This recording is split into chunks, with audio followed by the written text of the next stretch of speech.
Guys, welcome back to the E&E podcast. We're so excited to be here with you guys today, and it's again a beautiful Monday morning. Yes, it is. The sun is shining, the birds are chirping, the wings are flapping, and we're just so excited to be here with you guys. Yep. So, how are you guys doing? We're doing good. I wish you guys could say something. Yeah. Interact somehow. A live chat box. We'll have to do a live stream. Yeah. No, we're definitely not going to be doing a live stream, guys. But very busy week ahead of us today. We have a lot going on this week. It's been so busy already. Evan's going to Europe. Mm-hmm. I wish I was going to Europe. Next year. Yeah, next year. We'll have to plan it for our honeymoon. Mm-hmm. Hey, Bruh, stuck that in honeymoon.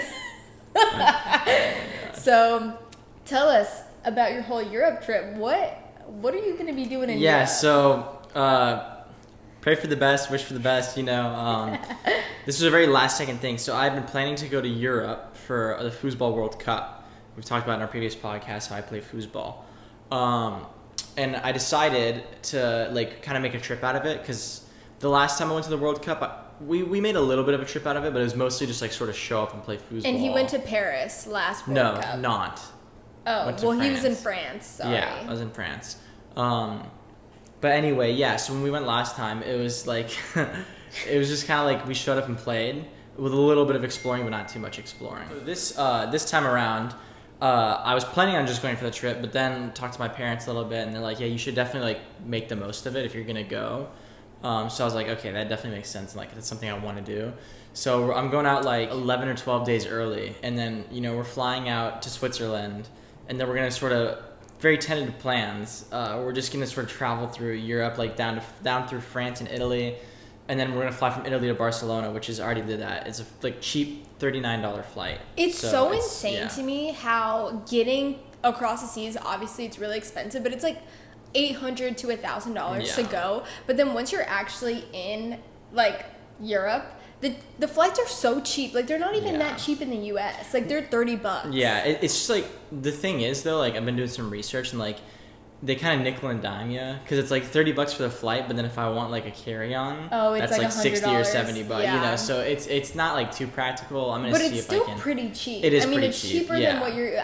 For here, it's the flights are $300 to go to another state, but then you also have to pay for a carry-on. So I feel it's definitely cheaper than the US. Yeah, it just all depends on where they commonly fly to. But but luckily Rome to Barcelona, it seems like a really common flight because there's a ton of them on the same airline that are all $40. Yeah, that's so insane. Yeah. So anyway, that's what we're doing.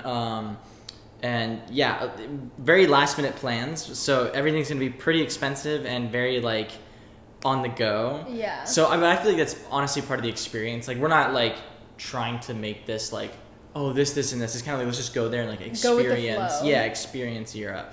So that's definitely gonna be man, I'm gonna be gone for 3 weeks. That's so it's gonna crazy. Be crazy. It's gonna be pretty crazy. That's really fun though. Oh yeah, and we leave.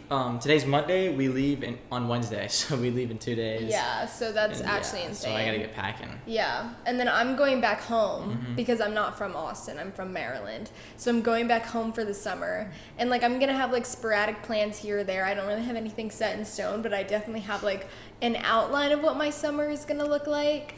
So I'm really excited to go back home and see my family, and they have rainbow bagels waiting for me, so I'm so excited. Yeah. And also new location unlocked. This is my apartment. Normally we're in Evan's house, but we decided to do it in my apartment today, so let us know if you like my background better, so we can do the podcast here more. Better. No, we're going to be doing it in my Let's place. do the podcast here more, guys. Let's get it done. Let's get it done. Yes. But with the summer coming up, there's so many exciting and fun things going on that I feel it can get really easy to kind of get so wrapped up in your plans that we talked about last podcast, the first thing to go is God, or the first thing to go is our relationship with God. And so I think a priority for both of us this summer is even though we're getting out of our, regular routine of being in Austin together, we still prioritize the Lord. Mm-hmm. So that's going to be a challenge. Yeah, it's gonna be a challenge. But I remember last summer when I went back home and I was getting into my routine. I love romanticizing my mornings. I don't know if anybody else does this. I feel like it's a girl's thing to romanticize your mornings or like romanticize your day even. But I love just getting up early in the morning before sunrise, reading my little Bible, or like I'll go for my run first and then have some time with God, make breakfast, have something cute planned for the day. Like, I am a romanticizer. If I don't romanticize it, it's not getting done. So I feel like that's my motivation for the summer. And I feel like you're going to be waking up in a new country every day. Yeah. So low-key romanticize it. Like, thank God for the different experiences that you get to have. And the summer is just really exciting because also you have so much time too. You just have to obviously prioritize the things that are most important to you. Yeah, and that's a big thing because it's like the summer's like honestly more tiring than like the season. Yeah, low-key. And it's like the summer's like sort of like where you get to like, you know, your off season, you get to stay up later, do the things that you want. But like I'm slowly realizing we've only been in summer for like less than a month, but I'm like realizing that it's so tiring. Yeah, it is. And like getting not that much sleep just because you're up and doing stuff, it's like, oh, I'm tired. Yeah. Like I'm really tired. Yeah. And then traveling through Europe and like we're gonna be pretty much constantly moving. Like I feel like I'm gonna be dead. Yeah, especially with like exercising too. Like I'm starting running again after my break on Wednesday. Okay. So that is like getting back in a routine of like running, incorporating that, like incorporating great what's it called, recovery too. Like in the summer it's kind of hard to do that because there's just so many things to do. So getting into a good routine again, like I feel like that's just going to be really helpful for the summer. So today, with the summer, with new things going on, we're going to be talking about the power of words. And obviously, we all know that words are very impactful. Words have a lot of meaning. Obviously, people say that actions speak louder than words, but for different circumstances, I beg to differ. Like, I think that when you speak something, there's so much meaning behind it that like you can feel all sorts of emotions. Obviously, when people do actions, it evokes the same types of emotions, but words sting. Words can uplift, words can destroy. Words have so many different types of emotions and connotations to it. So I think it's important to kind of understand the power that words can truly have on somebody, and the words that you're speaking either passively or actively, they all have the same meaning and they all can speak life or death over somebody. Yeah, I definitely agree with the fact that words can be life or death over someone. And I think even more so like the way we talk on social media or through text can like sort of evoke a different emotion than what we really mean. And then also it can like creep into our own like way we talk. And so like on, you know, text or sending reels or whatever, like just joking around, like you say certain things that, you know, are pretty maybe vulgar or whatever, and then even though you don't really mean it in that sense, it kind of like creeps into your vocabulary. And I feel like something that's going to challenge us over the summer and something that challenges us honestly in any new environment we're in is sort of going back to our old ways. Let's say you go home for the summer and you talk a certain way in Maryland, like it's really easy to, you know, revert back to that when you go home. And then for me, like going in Europe, hanging out with my friends, my high school buddies, like it's really easy for me to just like totally forget and just start like talking like I normally do, you know, or you used to do. How I used to, right, exactly. And it's not like, and the tough part is the meaning behind it can, like for me, when I say something, it doesn't mean I mean it like that, but obviously words are words and like other people can interpret it differently. And so, you know, saying things that, you know, you're not even meaning in a vulgar way, but obviously like the words you use are, you know, bad or curse words, right? So that's something that's definitely, you know. Because I've also seen videos of people saying like, oh, as a Christian, I cuss, but I don't have the meaning. Like if we say the B word, people are like, oh, well, I don't mean it in the negative B word that people say. Like, I'm just calling my friend the B word. Like, we're friends. Like, there's no meaning behind it. But then if you're walking down the street and you call your friend the B word and somebody hears you, obviously they don't have the context. Like, it's all about context. They're just going to know exactly what that word means. Yeah. And they're going to be like, oh my gosh, like, that's kind of vulgar. You know what I mean? And the other thing is, these words, like, they also become, like, desensitized the more you use them. Right, so it's like you can be talking in conversations and you can be like saying like, you know, whatever words there are and like not even realizing it. Like you just forget about it because it's so like desensitized. Yeah. And really like, even if you don't mean it like that, you don't need to say it in the first place. Like holy whatever, you could just say like holy crap, I guess, or you know, just like something that's less, you know, vulgar or not as, you know, crazy. And it all means the same. And it's, you know, it's just a desensitized version. Yeah. And so that's something that's like I'm trying to work on. And it's really easy, so especially when I'm like playing sports or like, you know, messing around with friends. Like it's so easy just to slip up. So that's something that I definitely am going to be working on this summer. You know, as I'm texting on my phone and hanging out with people and, you know, all these and things. Old habits die hard. So, I mean, it's going to take a lot of time. But I think for somebody that like, you know, used to cuss a lot and is trying to stop that, it definitely takes a lot of time, and you need to give yourself a lot of grace for that too. Because like, I mean, there are moments where like it just happens. Like I'll be talking and then it just slips out and I'm like, I didn't even mean to say exactly. that. That's what I'm saying. It's so desensitized. So it's just exactly. Like... So I think like we need I mean, in the Bible it says to take every thought captive. We need to like realize, slow down our speech, maybe not get so wrapped up in what's going on, and understand that the things that we're saying, if it's not in context, people are going to look at you and be like, why are you saying that? Like, what was the point? There are also moments where you say something, you're like, that was just so unnecessary. Like, why did I say that? Like, instead of saying like there's a trend on Instagram or TikTok right now. I'm not on TikTok. I'm on Instagram Reels. But it's like holy effing airball. Have you seen that trend? Yeah. Why don't we just say holy airball? Why do we have to do the effing? But it's just so desensitized that people are like, I don't see the problem with that. Like, it's just like emphasizing it. Holy, that's emphasizing it enough. You know what I mean? No, like literally airball. Holy airball's enough. Like it's just like, yes, it gets sandwiched in. Like a lot of like the negative words that we use get sandwiched in so easily that it's just so passive. Like we don't think about like, that's just so unnecessary. It's just so unnecessary to say things like that. And I think something that has also gotten desensitized over this society, generation or whatnot is gossiping and like tea. Like, oh girl, I have the tea for you. Oh, spill the tea. Let's spill the tea together. Let's go get coffee and spill tea. Let's go gossip and coffee together. I don't know.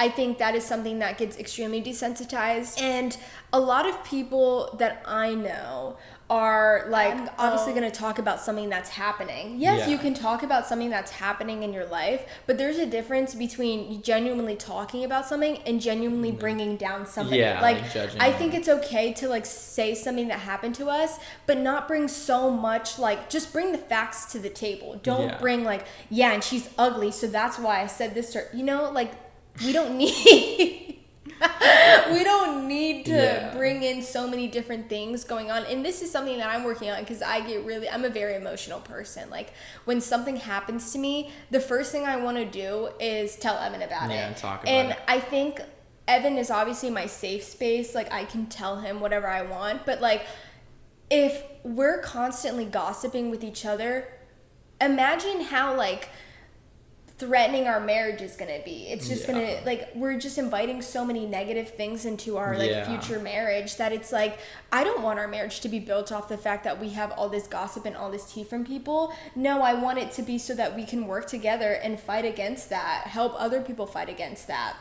So I think even just like if you trust somebody, like even just relaying messages like to people that you really care about and know, like I don't want any of my friendships to be solely based off the fact that we only give tea to each other. Like, we have nothing else in common except for gossiping with each other. This is my go-to gossip person. What about your go-to really good friend that you genuinely care about and want to know what's going on in their lives, and you want to get to know them more, be there for them, be a good friend, be a good follower of Christ?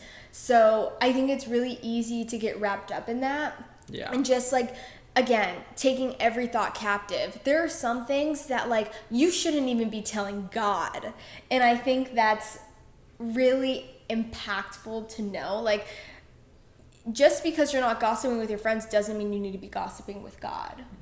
And I think it's important to like obviously keep things to yourself and give it to God, but you don't need to be, dear God, this girl is ugly. You know what? He also made that person that you're slandering in his image. Yeah. And he obviously loves every single person, no matter if you're enemies with them or not. He loves them so dearly as much as he loves you. And that's really hard for some people to hear. Yeah. But that's why gossiping and tea and being judgmental with people, it's out for 2025, guys. It's out. Like, we need to bring in more positivity. Love. Why are we the same person, bro? Why are we the same person?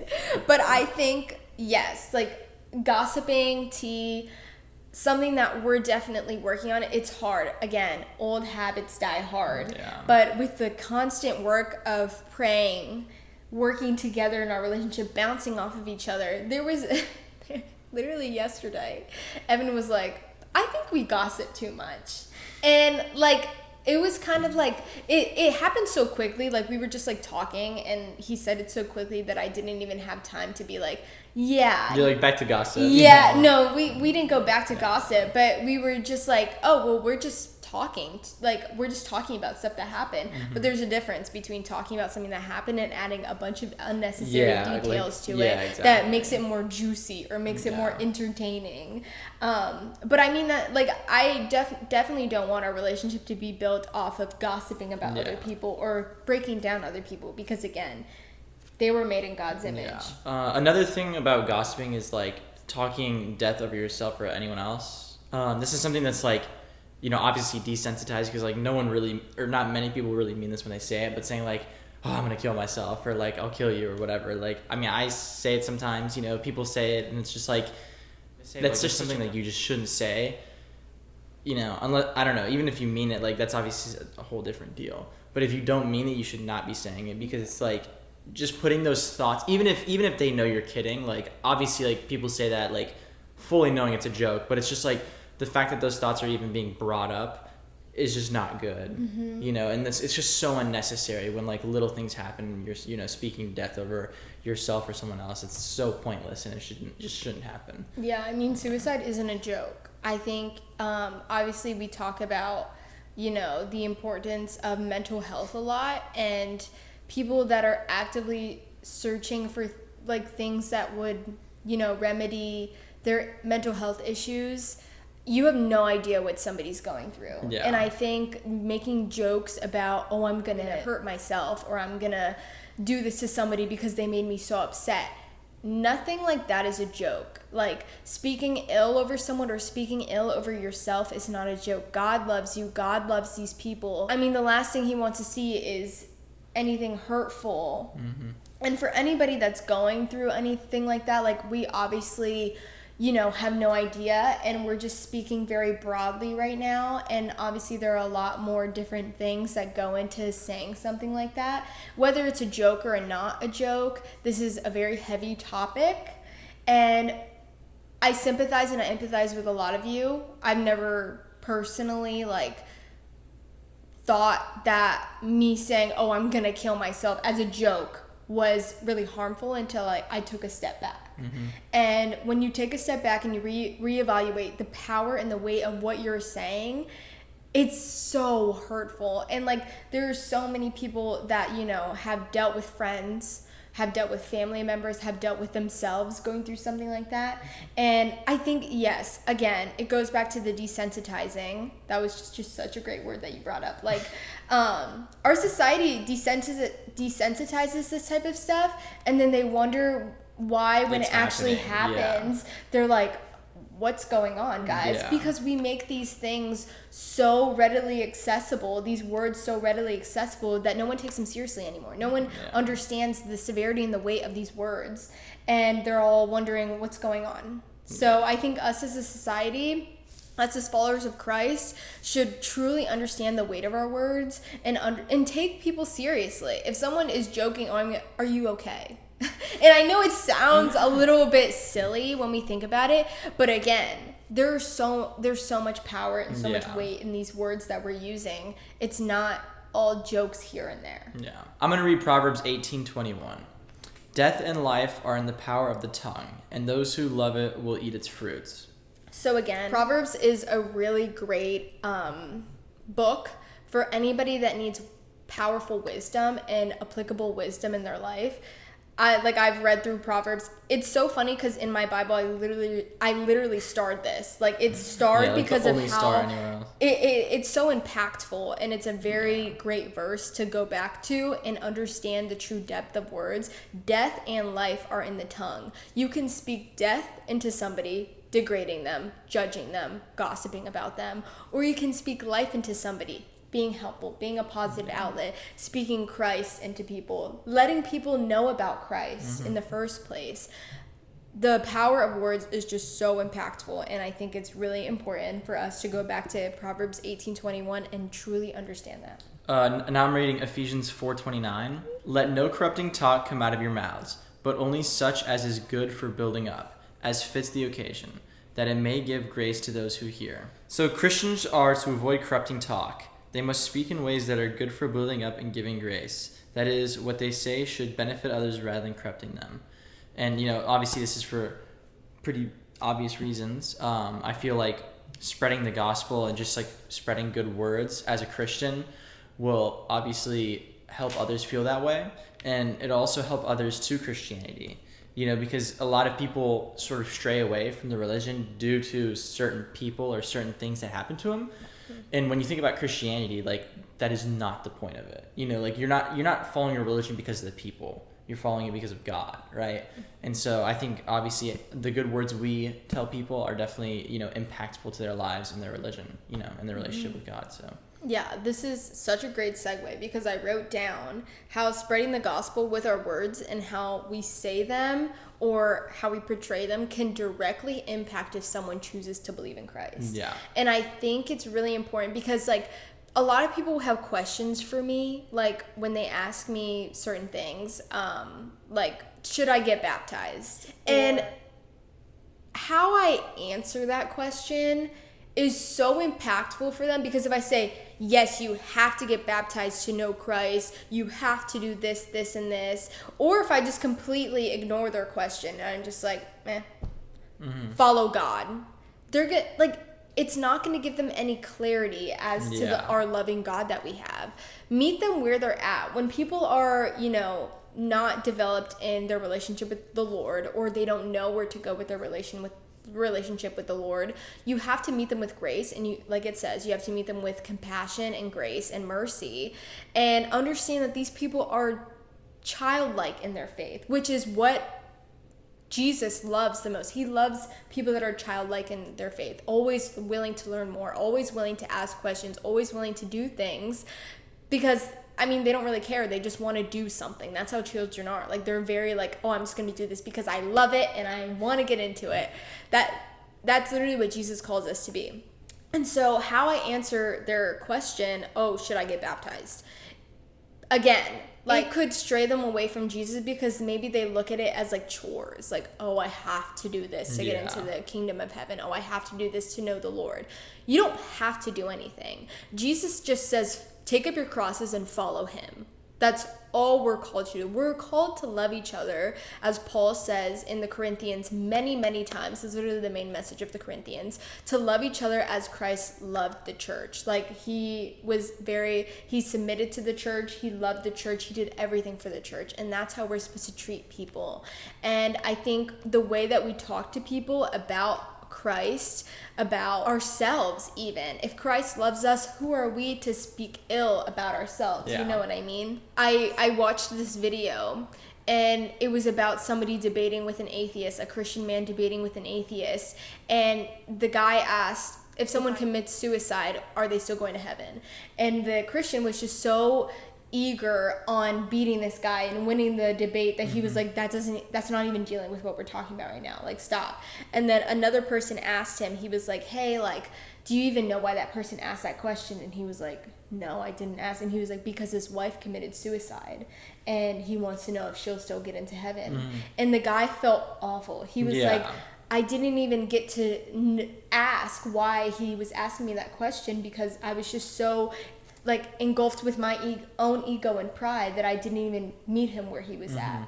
And so I think it's really important for us when we're spreading the gospel to meet people where they're at. And if they have questions, we're willing to answer them with love and grace and compassion. Because think about how Jesus was answering these questions that many people had. He met them with a lot of grace and compassion. He wanted to understand why they were asking the question to begin with. Yeah. So I think that's really important for us. And also understanding that like Jesus, the way that he spoke with so much authority and power, he was very meticulous and very careful with the words that he spoke. Like I'm watching The Chosen right now. Any Chosen fans here? Because I love The Chosen. I just finished season 4 and season 5 is coming out on June 15th and I'm so ready. Like I just want to watch it. But just watching the way that Jesus was speaking in The Chosen, I can't think of the actor's name, but he just portrays Jesus so well in The Chosen. And just like getting to watch that and understand how loving and friendly Jesus was to so many people. There are some people in The Chosen, like some people that ask for miracles, and I'm like, dang, Jesus handled that a lot. I would be so overwhelmed, like if I were Jesus. But the way that he's just like, these are my children. Like I will speak to them like that. I will not get overwhelmed with them. I will not get impatient with them. I will just love them. And I think that's how we should speak to everybody. I mean, obviously, it's going to be so hard, guys. Like, it's really easy to get overwhelmed with emotions and stuff. But just, I love to just think about, like, what would Jesus do? Yeah, that's a great way to think, really. I mean, that helps you. It not only does it put you in the right mindset, but it also gives you a second to think. You know, before actually like taking action. Because sometimes, I mean, people will tell you like stop, like before you do something, just stop and think about it. And if you literally just like have that like click in your head saying, what would Jesus do? Not only are you stopping to think about it, but you're also thinking about it in a perspective of like, what would Jesus do? You know, so I actually really like that a lot. That's a very good one. Yeah. And we're going to go back to Proverbs to read a verse for you guys because again, if you need something to read Proverbs. That was the first full book that I read with like intention and note-taking and stuff. Like I had read some of the New Testament, but this was the first book that I read with so much intention and so much great wisdom that I gained from it. So read Proverbs, please. Yeah. Okay. Proverbs 13:3. Whoever guards his mouth preserves his life. He who opens wide his lips comes to ruin. So this is pretty much what we were, talking about, saying, guard your mouth and think, what would Jesus do? Because those who open their mouth comes to ruin, And so people that come with a lot of anger and that just speak like, they bring ruin and destruction to their lives. They bring a lot of hurt and so much anger. And most of the time, it's just projection. A lot of people are projecting. And that's why a lot of people speak ill about other people. But yeah, they just speak a lot of ill over people because it's like what's on the inside I'm going to try to bring out. All right, Matthew 12:37. For by your words you will be justified, and your words will be condemned. So it's saying that your words, they can obviously justify your actions, they can justify your thoughts, they can justify the goodness that you pour out into the world. But also, again, flipping the coin, if your words do nothing but hurt people, bring destruction, bring gossiping, bring lying, obviously your words will condemn you when we all get judged by Jesus Christ and the Lord. I know this was a lot of like power that our words truly do have.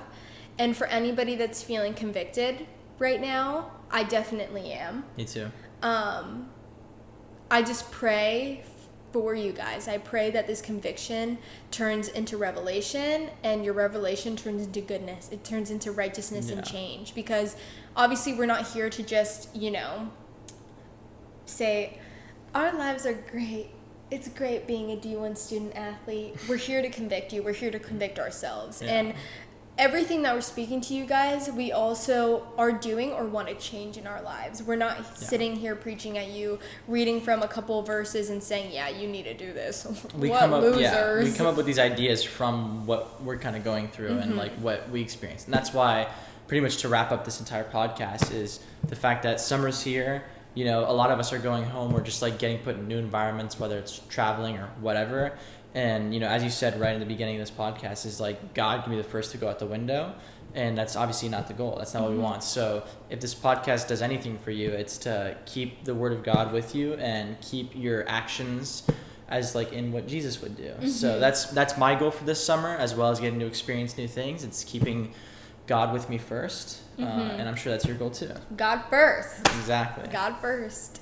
So we thank you guys so much for joining us, and we're so happy you guys are here. We really hope you enjoyed this podcast. And if you guys have anything you want us, DM us. yeah, you want us to pray, yeah. So just keep staying active with us, guys. Yeah, we love it. Yeah, we do. Like it's been so fun to see how impactful our podcast has been on like little lives. If it changes one person's life, I will be so happy. I will be very thankful. So we truly thank you guys so much for being here, and we love you guys so much. Yeah, we love you too. Don't be afraid to ask any questions. Yes. Just send it if you have anything. We want it all. Yes. And E&E gives you wings. Bye, guys.